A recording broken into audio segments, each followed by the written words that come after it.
Yeah, thank you for tuning in. It's more than a podcast. Inexhaustible episodes, God's vast.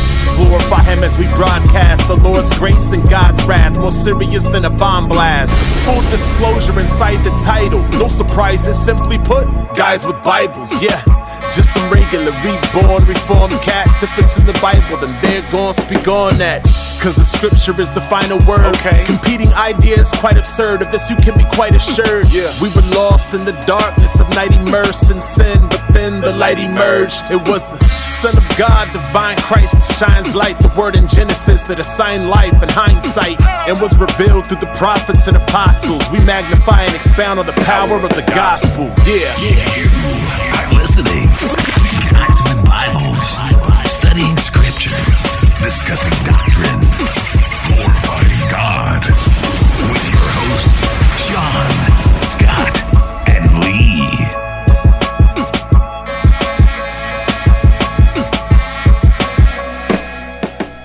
Greetings, dear listeners, and welcome to Guys with Bibles. I'm Lee. And I'm Shawn. Shawn? Yeah. What are you doing here? I don't know. I'll tell you what you're doing here. I was trying to record with Scott earlier, and his phone, the screen literally turned green and wouldn't work. Yeah. And so he's like, well, I don't think I'm going to be able to record tonight. So I sent you a text, and here you are. Yeah. You came through. Yeah. I kind of missed you guys. I figured I'd jump on here and do something. Well, I know Scott misses you too, so he would have been here otherwise. But yeah, nice to hear from you. Hope everything's going all right in your world. Yeah, it's going great. It's just busy with the kiddos COVID. and Okay. I don't even want to talk about that. Between the kids and I'm engaged now and What? And soon to be married at the end of January. So That's what happens when you get engaged. Yeah, you end up getting married after that, I guess. It happens every time. Almost every time. I can't say it always happens. Almost yeah, so we're getting ready for that and doing premarital counseling and all kinds of stuff. So it's all good, but it's just a lot of stuff. So Mazel tov. Yeah. Fun times for the Tomlin. Oh yeah. And the soon-to-be Tomlin. Yeah. So, since you're back, I think we're going to talk about your favorite psalm. Yeah, we are. Which you recently blogged about on your new personal blog. Yeah, I kind of, I don't know, I always wanted just like my own website to do my own writing on. To be famous on. Yeah, not be famous. Definitely not going to be famous. But I just like to write, and I tried to... I have a personal one because I didn't want, a schedule or be anything like that. I just wanted to, if I'm bored one night and I feel like I have enough time that it's not going to get in the way of anything else, maybe I can write something. But what goes on that is going to be sent to Guys with Bibles anyway, so it's going to go up on the blog whenever I post one. So I think that's cool. And then maybe, but it's called Redeemed Dust, and it's theredeemeddust.com. So, but theredeemeddust.com. Yeah. But I just blogged about Psalm 88 on there, which is, like you said, my favorite psalm. So, because you're weird like that. Yeah. Actually, no, it's so good. Not too many people can say that they like Psalm 88 that much, but I do. Well, if you like it so much, how about you recite it from memory here on the podcast? So, well, I'll do just that. No, I can't do that. In Hebrew. Oh, Lord, no. But I am going to read it. I'll read it. Read it. Out of the non-Arminian standard version. Yes. Cue the Hammond. Oh, sorry, wrong podcast. That's just thinking, you guys. Yeah, we're not that. We're going to get a copyright takedown from within our own network. All right, so Psalm 88, a petition to be saved from death. A song, a psalm of the sons of Korah for the choir director, according to the Mahalaloth, Leanoth, a maskil of Haman, the Ezrahite. I probably butchered that, but I'm sorry. You're forgiven. O Lord, the God of my salvation, I have cried out by day and in the night before you. Let my prayer come before you. Incline your ear to my cry. For my soul has had enough troubles, and my life has drawn near to Sheol. I am reckoned among those who go down to the pit. I have become like a man without strength, forsaken among the dead, like the slain who lie in the grave, whom you remember no more, and they are cut off from your hand. You have put me in the lowest pit, in the dark places, in the depths. Your wrath has rested upon me, and you have afflicted me with all your waves. Selah. You have removed my acquaintances far from me. You have made me an object of loathing to them. I am shut up and cannot go out. My eyes have wasted away. I have called upon you every day, O Lord. I have spread out my hands to you. Will you perform wonders for the dead? Will the departed spirits rise and praise you? Selah. Will your loving kindness be declared in the grave, your faithfulness in Abaddon? Will your wonders be made known in the darkness, and your righteousness in the land of forgetfulness? But I, O Lord, have cried out to you for help, and in the morning my prayer comes before you. O Lord, why do you reject my soul? Why do you hide your face from me? I was afflicted and about to die from my youth on. I suffer your terrors. I am overcome. Your burning anger has passed over me. Your terrors have destroyed me. They have surrounded me like water all day long. They have encompassed me altogether. You have removed lover and friend far from me. My acquaintances are in darkness. This here ends the reading. Well, that'll preach. So uplifting. Gosh. So, I'm just gonna... What appeals to you? What appeals to you out of this? Well, I'm not gonna read my blog. That would be silly. People can go read it if they want. There will be a link in the show notes. Yeah, and it'll probably be on the Guys with Bibles blog as well. But, yeah, actually, it will be soon once I get around to putting it on there.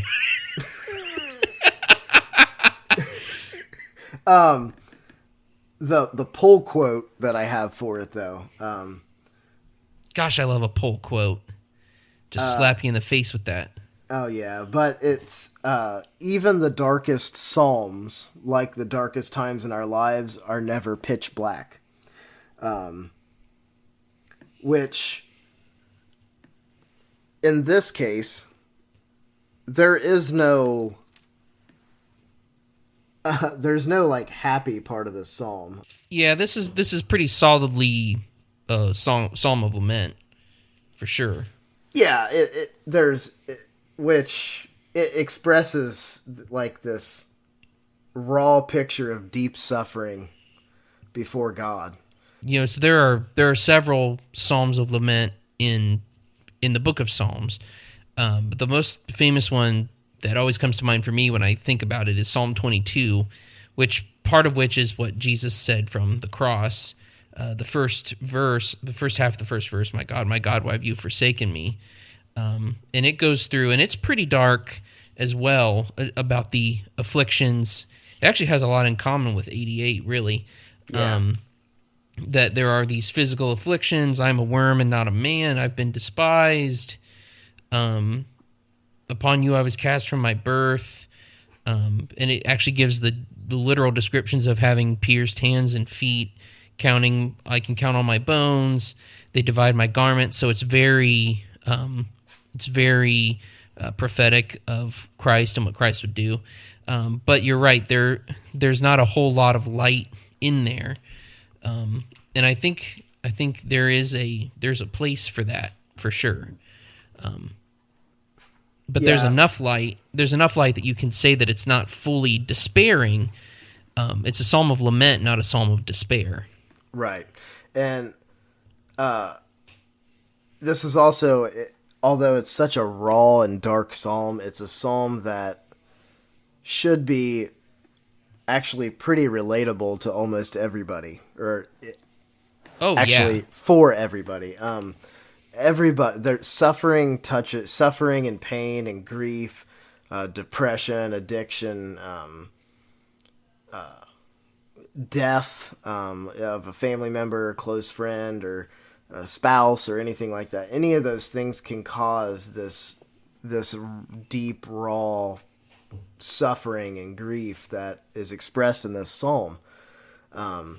We don't really know what the psalmist is actually suffering from. It doesn't actually say that. We just know that his situation is dire, and that the glimmer of light that's found in this psalm, it's not pitch black, is the fact that the psalmist, right in verse 1, he refers to God as Lord, O God the God of my salvation. And the fact that even though it's so dark, he's not, his first priority is prayer. Prayer is in fact what he's doing in this psalm. He's praying to God. This entire thing is a prayer, but he's directing his grief towards God, as in a reliance. He's relying on God to get him through this, whatever was happening to him. Right, and that's what he means in verse 9, where he says, I've called upon you every day, O Lord. I've spread out my hands to you. Yeah. He's showing his reliance. Not only, he's bringing his complaint, his lament to God, but he's spreading out his hands to him. That's a sign of, expecting God's answer. It's not like he's just shouting into the void. Like, he knows that God hears him because God has heard him when he's prayed to him previously. God doesn't ruin that track record. He's promised to have an ear to his covenant people, and so he can spread out his hands and expect that answer. It may not be the answer he wants, but I just need your. It's as if saying to God, I just need your provision for me. Whatever it is you're going to give me, I'm ready for it. I need it. Yeah, and see. Prayer is powerful, but not in the way that some people think that when you pray, you're trying to get God to change his mind, or something like that. But that's not really what prayer is. God is sovereign; His will be done. Me and my fiance have a little saying that we're always like, "There is no plan B." And it's absolutely true, but God has ordained prayer. It's a means of grace. It's extremely important, but it's powerful in that it draws us closer to Him, and to have this better reliance on Him. That's what prayer is for, especially in the context of this psalm. And I mean, this relates not just to in the Old Testament context, but even today as New Covenant believers, where we aren't. When you become a Christian, it's not like you stop suffering all of a sudden. Depends on who you ask. In fact, it's probably. I mean, if you're doing it right, it's probably going to get worse.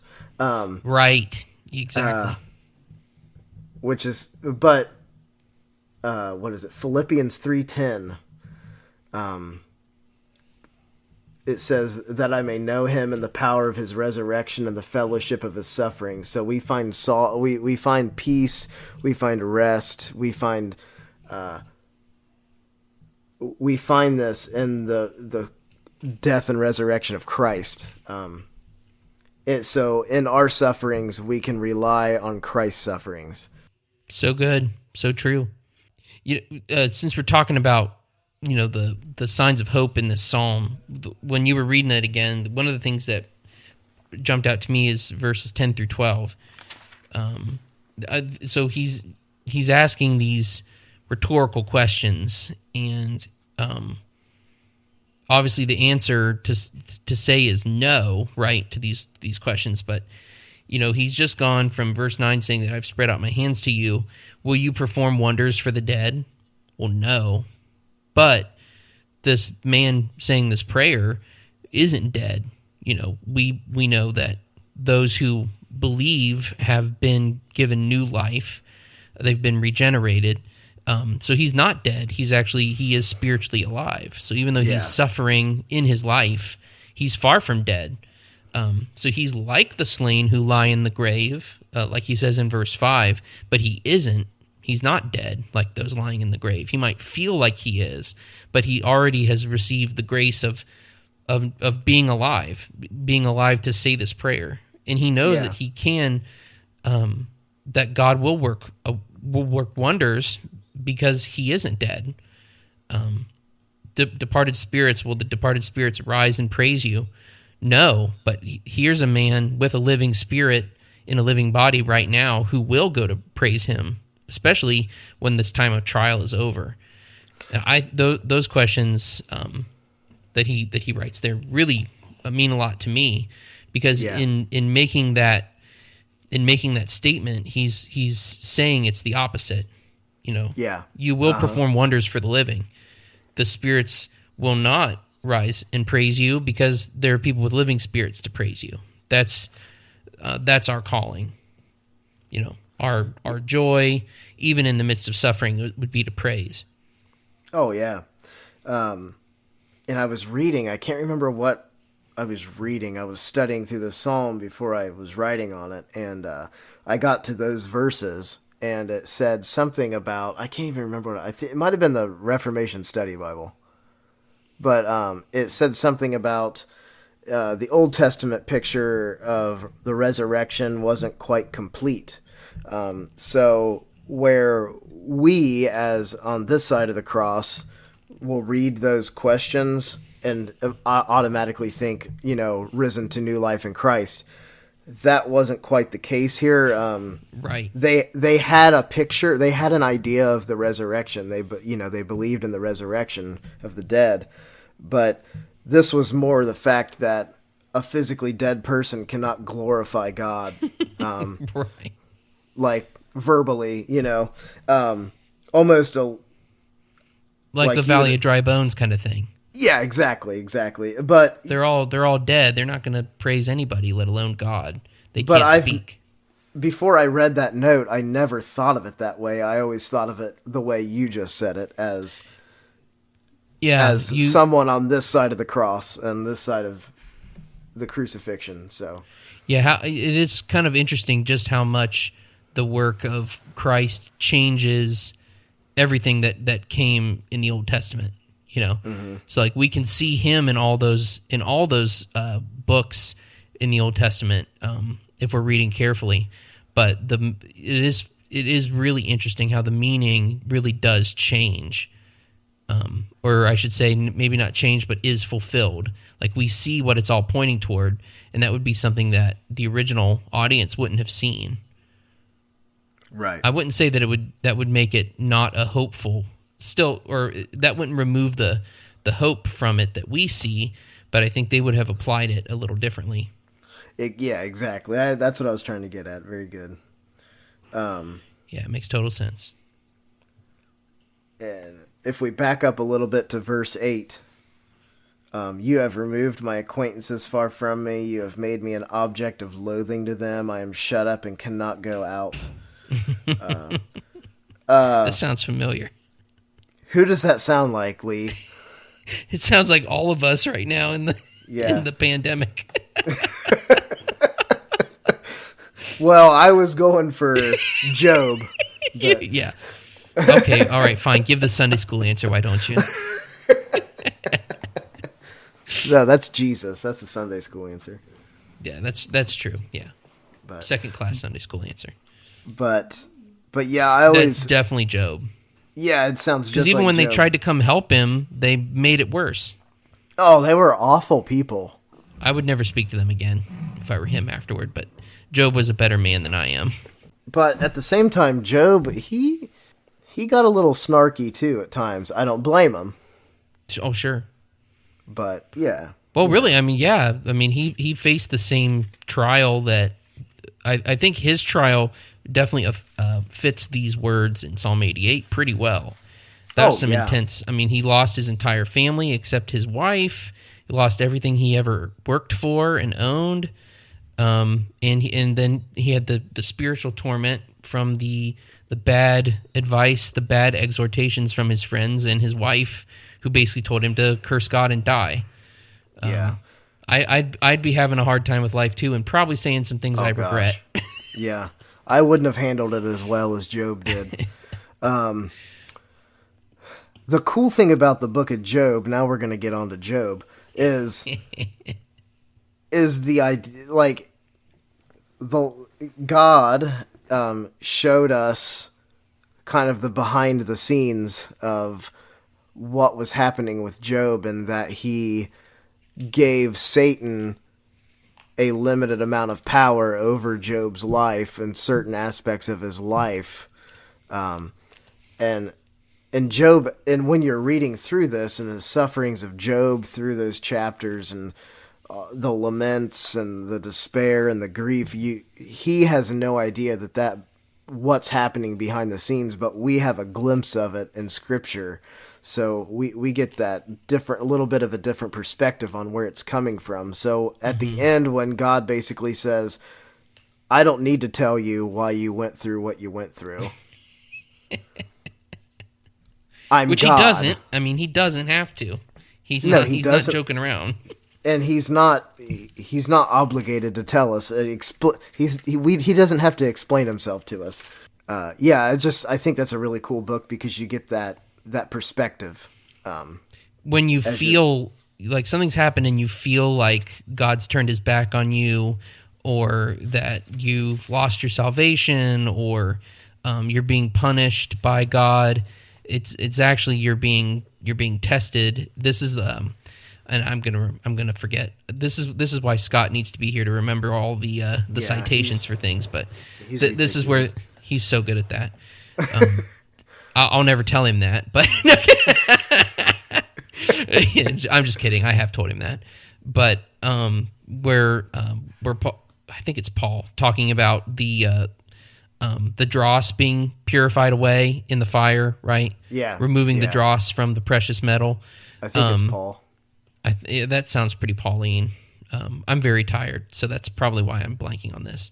Yeah. But that's still true. I think those testing times where you feel, even if you do feel despair, things are not going well, and you have the temptation to feel like you're being punished by God for something you've done wrong, for some sin that you're not aware that you've been committing.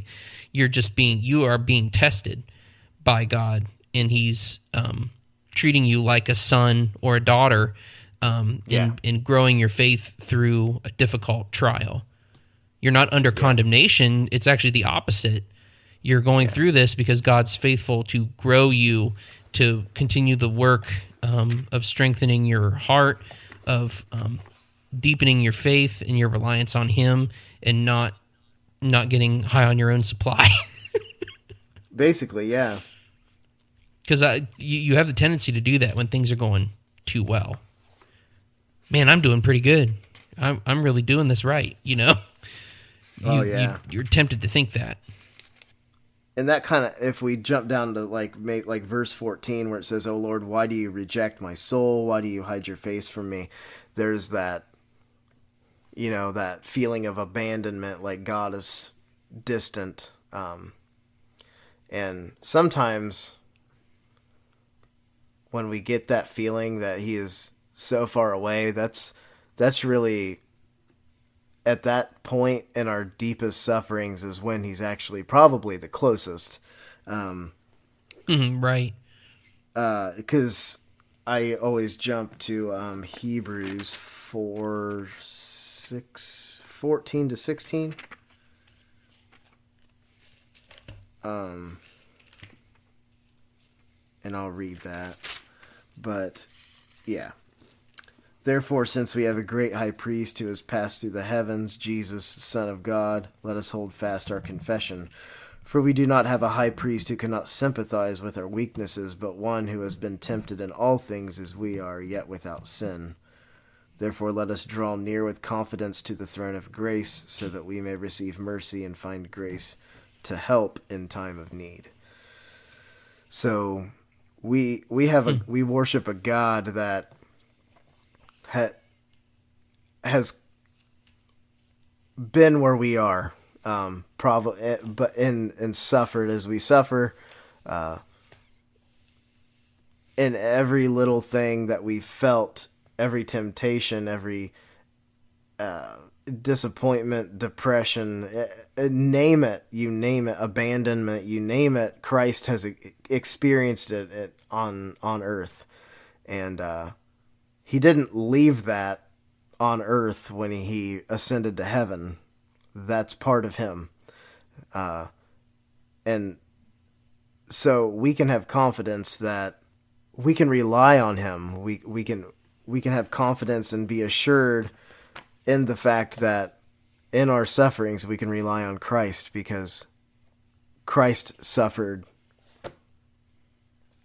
he felt the exact same pain that we're feeling at that point, for whatever reason that may be. When he said, "I feel your pain," it was true. Unlike when Bill Clinton said that, and it was just a political line. I feel your pain. Yeah. Jesus really did feel your pain. Yeah, he experienced your pain that you won't have to experience, like on a cosmic, on an eternal level. Yeah, eternal pain. He dealt with that for you. He took the real, the true and righteous judgment for my cosmic treason against God, as an enemy of God, a hater of God, and took that on himself so that I would not experience it, and not only not experience that punishment, but actually experience the connection of the reconciliation with God, the relational connection with God that he has had from eternity. And I only get that by riding his coattails. Well, actually, right. No, because I've been adopted as a son, so he's not dragging me along. He's written me into the will. He's written you into the will. And we get to be sons now, and we will then get to see him face to face in the full consummation of the covenant of grace in the New Jerusalem. Yeah, that's a pretty good deal. I could live a whole lifetime of Psalm 88 type scenarios to look forward to that. And in fact, I wager there's been a lot of Christians over history, and I think a lot of Christians in our current day, who are living the situation of Psalm 88 every hour of every day. Oh, yeah. And looking forward to the marriage supper. It's life can be very hard and overwhelming, and unlike the little saying goes, God will sometimes give you more than you can handle. Yeah, that's for sure. He does that because you need to rely on him, and he does that so that you can turn to him in prayer, and even when you don't have anything else, you have the ability as a believer to boldly approach the throne of grace because of what Christ did. And you have the ability in the darkness to find that little glimmer of light, that hope and assurance that you can get through prayer and that reliance on God that you desperately need. And another point is, you shouldn't think that it's only in these extremely dark times that prayer should be your first. It shouldn't be your last resort. It should be your first resort. Hey, man. But whether it's good times or bad times or horrible times or whatever, your greatest need is Christ and your reliance on him. No matter if it's going good for you, bad for you, or somewhere in the middle. I think most of us are somewhere in the middle most of the time, but hey, my. You need to. Your greatest need is Christ, no matter what, and you need to continue your prayer life constantly. Pray the most without neglected ceasing. Spiritual discipline. Like it's the means of grace that I think we Christians take advantage of the least. Yeah. I know I do, at least. Yeah, and I struggle with the same thing. I think a lot of people do. I think a lot of people find prayer difficult when it shouldn't be. But we tend to complicate good things. Yeah, you complicate it. You think you're saying something wrong, or it doesn't have to be perfect. Just pray. The simple fact of praying anything to God is causing you to rely more on him, and it changes you, and that's the purpose of it. That's the reason that God ordained it. So I think another thing that this psalm reminds us is that it's good to tell God the truth.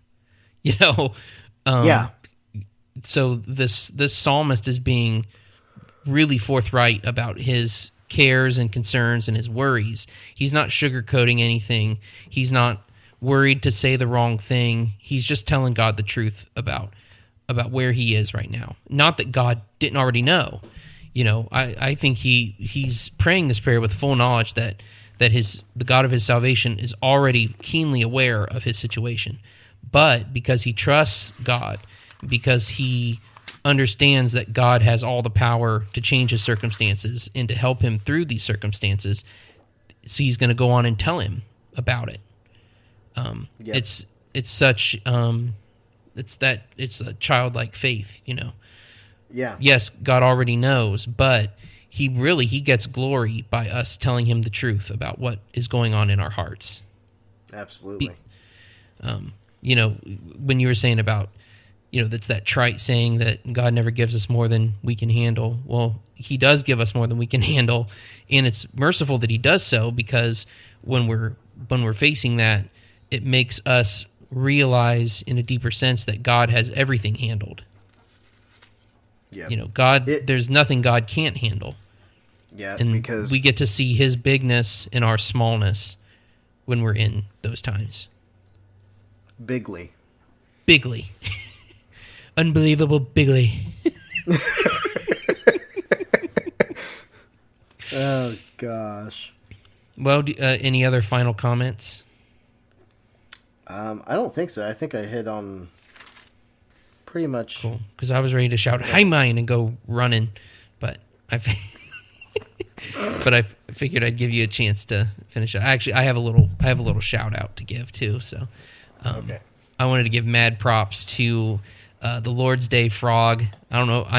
I do know about you, but I've been a massive fan of his memes for a while. I even have the T-shirt. I've worn it to church a couple times.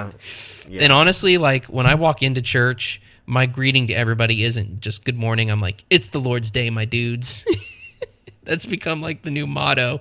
So I was super pumped when he was tweeting that he was starting to listen to Guys with Bibles, and has actually been live tweeting through the Ephesians series and making some memes along the way. So I want to say a big thank you to the Lord's Day Frog for listening and for encouraging us and making some sweet memes out of our content. I've been very grateful for that, and I will continue to love and repost almost every one of his memes on Twitter and on Facebook. So, amen. Huge thanks. Well, Shawn, you want to do the honors about where they can find us? Oh gosh, Can you remember the litany? Oh no, let me. No. Bear with me, people. I'm kidding. I can do it. I won't. I'm not going to make you do it. I just wanted to get that cringe reaction out of you. You can find us on the website, guyswithbibles.com. That's where you can read our blogs. That's where you can find the reblogged content from Shawn's Redeemed Dust blog. You can read my blogs there, although I've been less than faithful with the blogs lately. I've had a lot going on. We actually have a new podcast host. So the latest audio of the podcast is not on the website yet. But it will be. I'll backfill that. But our RSS feed comes from a new company now. It's not directly tied to the website. So audio will be back on the website soon, but you really should just use your free will to go choose a podcatcher and then subscribe to Guys with Bibles there. That's the easiest way to get our audio. So go on there and subscribe. And while you're there, you should just go ahead and subscribe to all the Bar Network podcasts, which is a growing family of podcasts. In fact, there are 2 new podcasts, 2 women's podcasts to be precise. Women's Hope and the Open Hearts podcast. And actually, Open Hearts came over from Tulips and Honey over to the Bar Network. Oh, I didn't know that. Yes, so it's the host is Brooke Bartz, and I've been working with her closely because I will be the producer for her show. So that's really exciting. I'm excited to work with her, and so you guys need to go over and subscribe to the Open Hearts podcast as well. Excellent content specifically for Christian ladies. Really great stuff. So the Bar Network family is growing by leaps and bounds. This is in a really exciting time. So go do that. You can also find us on social media, on Twitter and Instagram at Guys with Bibles, and also on Facebook. You can go on there, find our group and our page. You can like our page and then request to join the group, and we'll be glad to have you in the community there. We've got open DMs on Twitter and Instagram, and then you can also write in the group as well because we love feedback.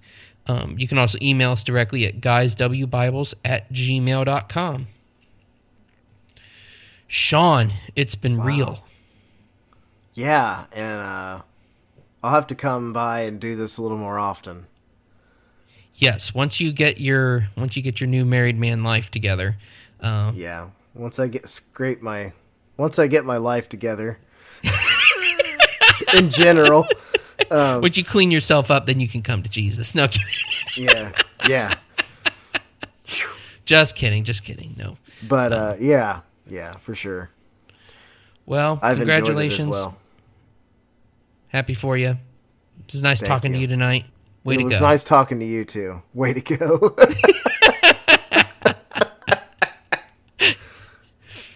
Thank you. Well, and without any further ado, this is Guys with Bibles, and we're out. Yeah.